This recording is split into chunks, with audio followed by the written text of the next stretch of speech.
Hello everyone, welcome back to GK24। और आज के सेशन में हम बात करने वाले हैं चाइना के एक नए पैंडेमिक के बारे में। देखो, आपको पता है कि समय जब से कोविड 19 आया है, ठीक है, मतलब क्योंकि हम सबको पता है कि ये चाइना के वुहान सिटी से ये क्या हुआ था, ओरिजिनेट हुआ था।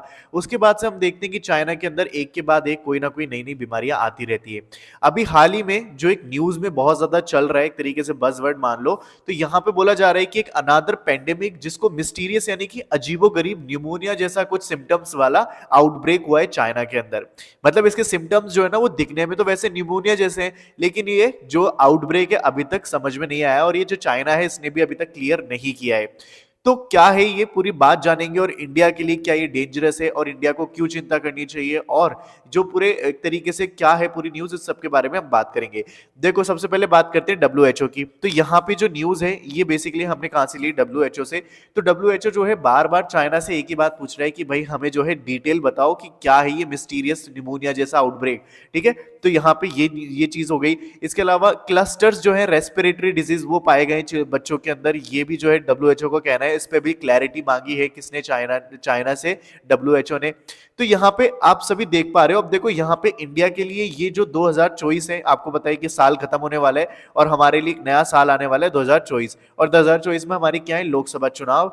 ये जो है इंडिया के अंदर लोकसभा चुनाव, और साथ ही ये जो 2024 है ना, ये यूएसए के लिए भी बहुत इंपॉर्टेंट है। क्यों? क्योंकि यूएसए के अंदर भी क्या है, 2024 में प्रेसिडेंशियल इलेक्शन है।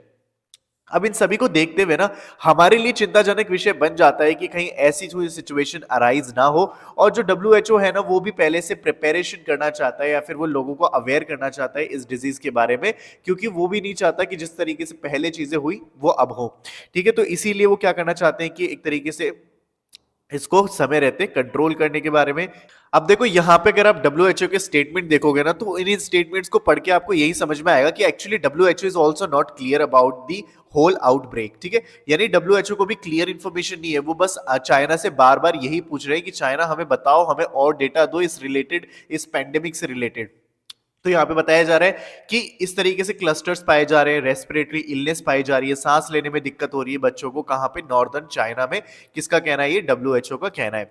अब देखो, चाइना के अंदर क्या है कि आपको पता है, जैसे जब से कोविड 19 हुआ है उसके बाद से चाइना में लगातार कुछ ना कुछ होता ही रहता है, कोई ना कोई नई नई डिजीज आती रहती है। तो ये माना जाता है कि चाइना जो है ना कहीं डेटा और फिगर्स को एक तरीके से छुपा सकता है। क्योंकि मतलब एक तरीके से ग्लोबल इमेज को बचाने के लिए, या फिर कोई भी अपने पर्सनल रीजन की वजह से, तो चाइना जो है फैक्ट्स रिवील ना करे। और इसी की वजह से कहीं ना कहीं ये माना जाता है कि जो मिस्टीरियस न्यूमोनिया आउटब्रेक है, वो भी क्या मतलब हो सकता है ना कि एक कोविड जैसा कुछ हो सकता है। ठीक है, लेकिन ये कोविड का नया वेरिएंट नहीं है। लेकिन कोविड जैसा कुछ हुआ तो ये हमारे लिए, पूरे देश के लिए और पूरे वर्ल्ड के लिए एक काफी खतरनाक बात हो सकती है। और इसीलिए जो ये चाइना से रिलेटेड अजम्पशन है ये क्रिएट की जा रही है, क्योंकि आपको पता है कि चाइना जो है अब एक ऐसी सिटी बन चुका है जहाँ पे मास्क पहनना लोगों के लिए एक तरीके से डेली दिनचर्या जैसा पार्ट बन गया है उनका।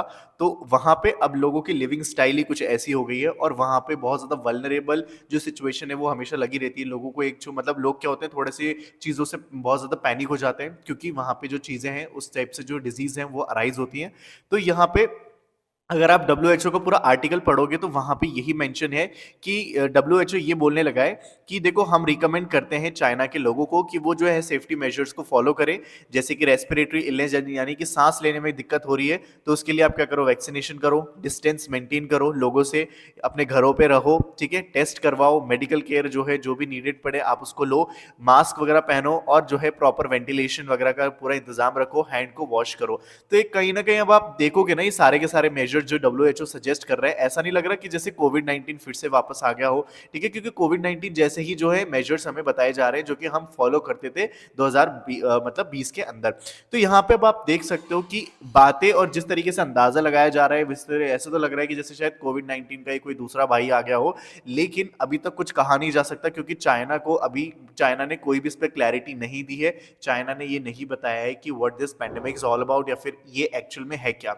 लेकिन अगर बात करें, कुछ लोग हैं जो चाइना के, जो कि ट्रैवलर्स कह सकते हो, या फिर ऐसे कुछ लोग हैं जिनके पास एक्सेस है, ठीक है, जहां पे वो सोशल मीडिया से वो क्या कर सकते हैं, पोस्ट वगैरह कर सकते हैं। तो ऐसे ही चाइनीज के कोई पर्सन है जिन्होंने ये पोस्ट किया है कि जो र्यूमर्स हैं चाइना की नई मिस्ट्री आउटब्रेक के बारे में, वो एक तरीके से पूरी तरह सच नहीं है, ठीक है। यहाँ पे रेस्पिरेटरी इलनेस बताई जा रही है कि चाइना में फैल रहा है, लेकिन इसको क्या बोला गया इनके द्वारा कि ये र्यूमर्स है।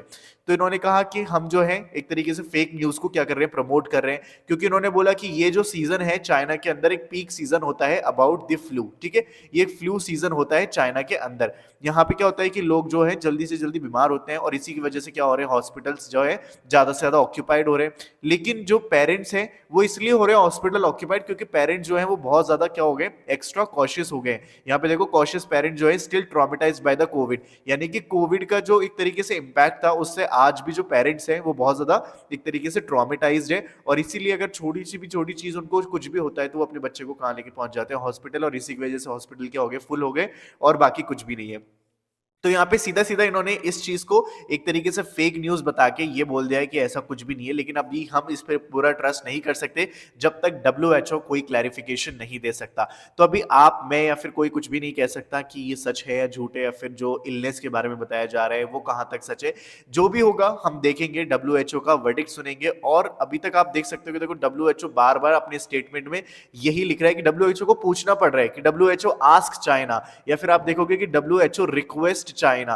तो इस तरीके से जो है चीजें आपको देखने को मिलेगी कि यहाँ पे रिक्वेस्ट की जा रही है, उनसे पूछा जा रहा है कि भाई बताओ आपके हुआ क्या है, कि अब तो बता दो, अब तो बता दो, मतलब ये वाली चीजें चल रही है। और चाइना जो है अभी तक इस पे कोई क्लैरिफिकेशन नहीं दे रहा है, मतलब चाइना की कोई ऑफिशियल अथॉरिटी के थ्रू कोई भी एक क्लैरिफिकेशन नहीं आया है। लेकिन जो भी होगा वो मैं आप तक लेकर आऊंगा, आपको अपडेट करूंगा कि क्या है ये पूरी रेस्पिरेटरी डिजीज, क्या है ये पूरी मतलब जो नया आउटब्रेक है, ये पूरा जो है हम इस पे डिस्कस करेंगे। लेकिन अगर आपको ये वीडियो पसंद आई है, इससे कुछ इन्फॉर्मेशन मिली है, तो मेक श्योर कि आप चैनल को सब्सक्राइब कर लो, सो दैट आप आने वाली कोई भी वीडियो मिस ना करो। एंड अगर आप कोई भी एग्जाम की प्रिपरेशन कर रहे हैं तो आप जो है GK24 एप्लीकेशन को डाउनलोड जरूर कर लेना, क्योंकि यहाँ पे जो है मैं डेली बेसिस पे करंट अफेयर ये अपलोड करता रहता हूँ, हिंदी एंड इंग्लिश दोनों में। स्टडी मटेरियल मिलेगा आपको यहाँ पे, और तो और आपको जो है यहाँ पे काफी सारे प्रीवियस ईयर क्वेश्चंस और MCQ मिलेंगे फॉर प्रैक्टिस, ठीक है। अभी सब कुछ फ्री ऑफ कॉस्ट मिलता है, आप ही लोगों के लिए डिजाइन किया गया है। डिस्क्रिप्शन में इसका लिंक है, डाउनलोड करना, शेयर करना अपने दोस्तों के साथ, और ज्यादा से ज्यादा यूज करना। तो मिलते हैं फिर जल्द अगली वीडियो में ऐसी किसी इंफॉर्मेटिव वीडियो के साथ। Till then stay happy and keep learning.